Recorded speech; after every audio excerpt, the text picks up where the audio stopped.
Hello, it's your favorite sports Unc here. Don't forget to hit that subscribe button to join the fastest growing community on YouTube. Remember, Nightcap doesn't happen without you. So please subscribe or you're going to make Ocho cry.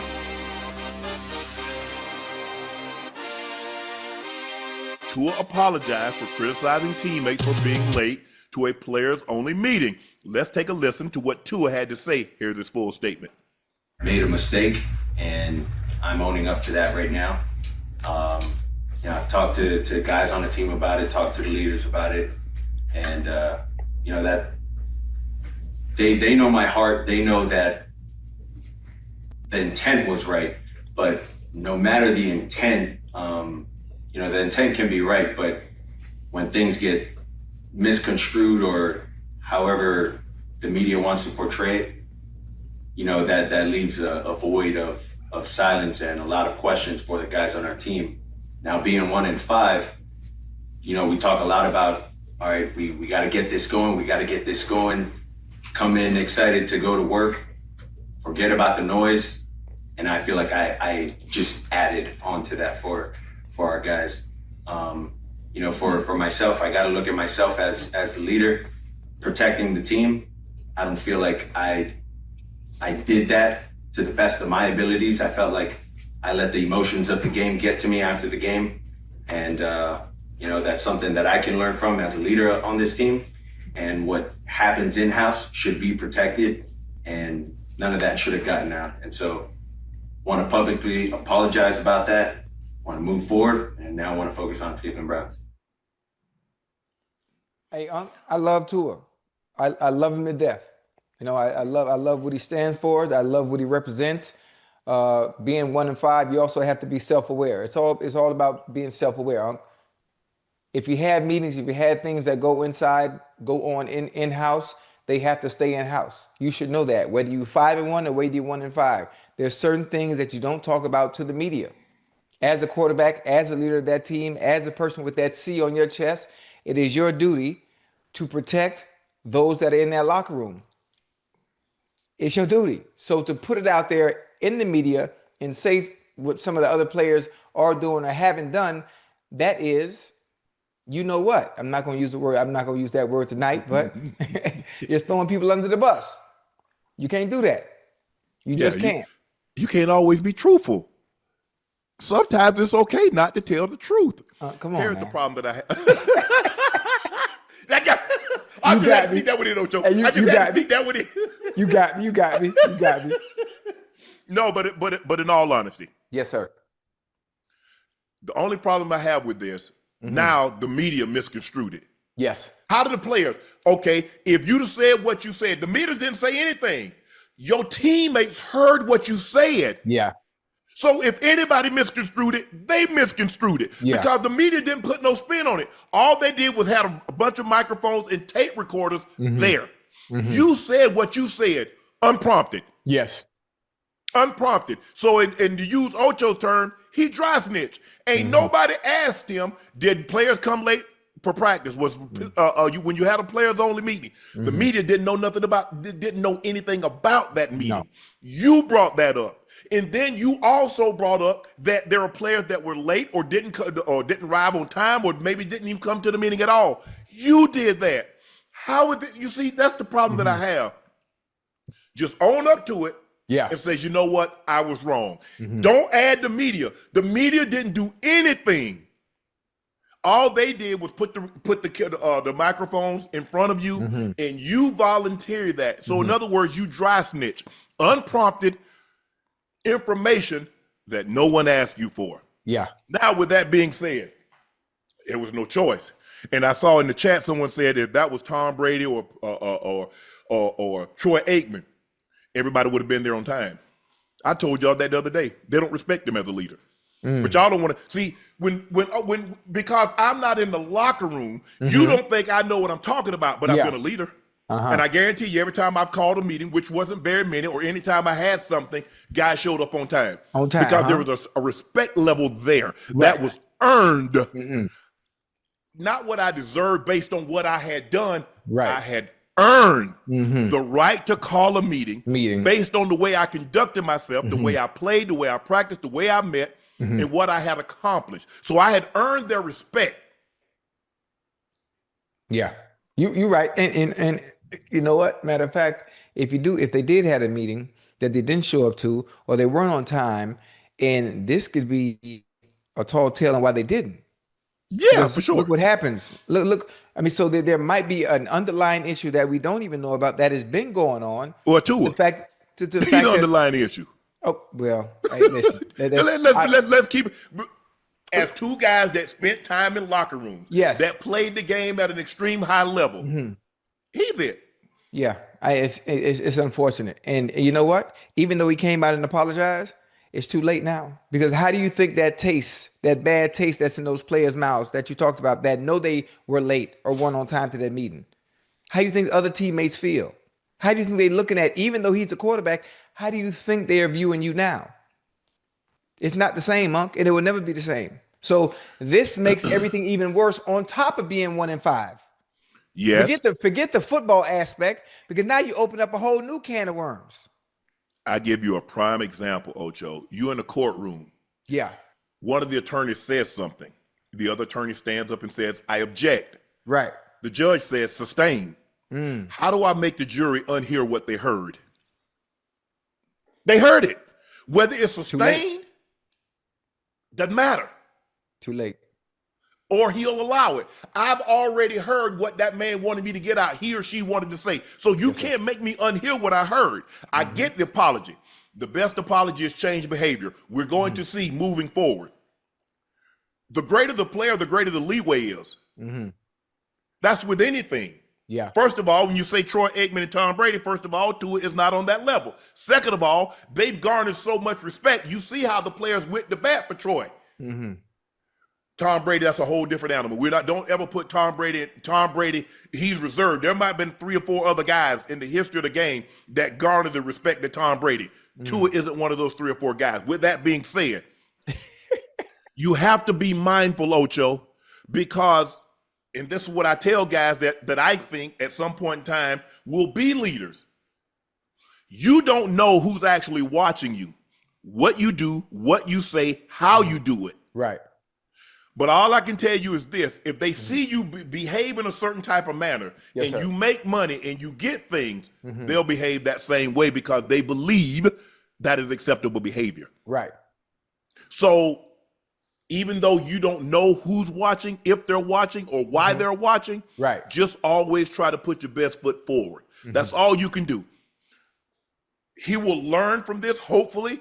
It's hard for me to believe that a guy that played at Alabama, played at such a high level, at such a prestigious program, wouldn't know that you can't throw teammates under the bus, that sometimes, Ocho, sometimes, look, and we talked about this, Ocho, all the time. Yeah. As a coach, sometimes you got to lie to your players. Even if you don't think they can win, hey, we can beat these teams. We can beat them. Hey, we do X, Y, and Z. Sometimes you got to lie because sometimes it causes great hurt, harm, or embarrassment. Yes. And it might have caused all 3. Now, like you said, how do we get that back? I'm not so sure. So, because I'm thinking, bro, when you go home, you be pillow talking like a mofo. Yeah, it is. It's no way to get that back, huh? There's no way to get it back. There's only one thing that cures everything. There's one thing that cures everything. When winning, and I don't know if they can do that. my point exactly. Winning is the only thing that can cure it. But I still think they won't view him the same in that same light, no matter what. You can apologize. You can say everything. You can talk to him quiet, privately. But once you leave that locker room and you out of that space that's supposed to give you, you don't have to worry about any of the bullshit you got to deal with on the outside world. Right. Wait a minute. Now I got to deal with it when I come to work. My own quarterback. Right. Nah, man. They never gonna look at it the same.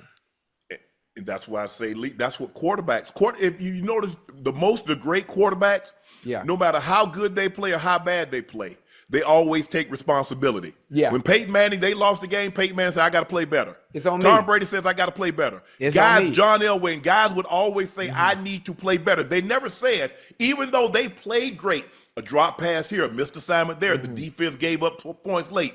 They always put the onus on themselves. Right. That's a part of being a leader. If you're the leader, even though somebody made a mistake, I'll take it. That's on me. Now, I'll call them and say, hey, We need to make sure this doesn't happen again, make sure we get it corrected, but this is on me. And that's what Tua needs to understand. Yeah. You would like to think a guy that's been the quarterback for an extended period of time at levels. He's a high school quarterback. Normally the quarterback is the leader.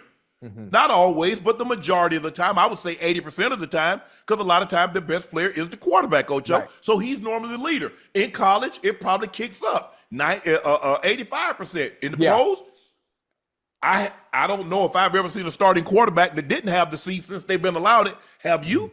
No. I haven't either. So with that being said, he just has to be mindful.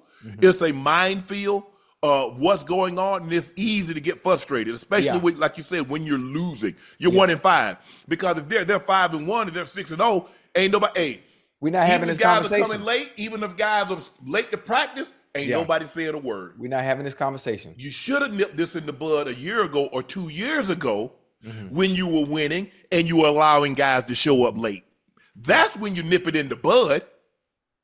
But you allow things in a win. Now it's a problem when you lose. Yeah. You see, when you lose, Ocho, it's not how we played on the field. It's all the other things. Right.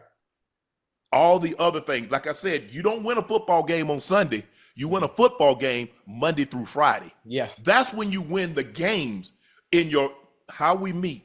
How do we practice? How do we study? How do we prepare? Did we get treatment like we're supposed to? If we got a little nagging, did we take care of it before it became a big issue? Right.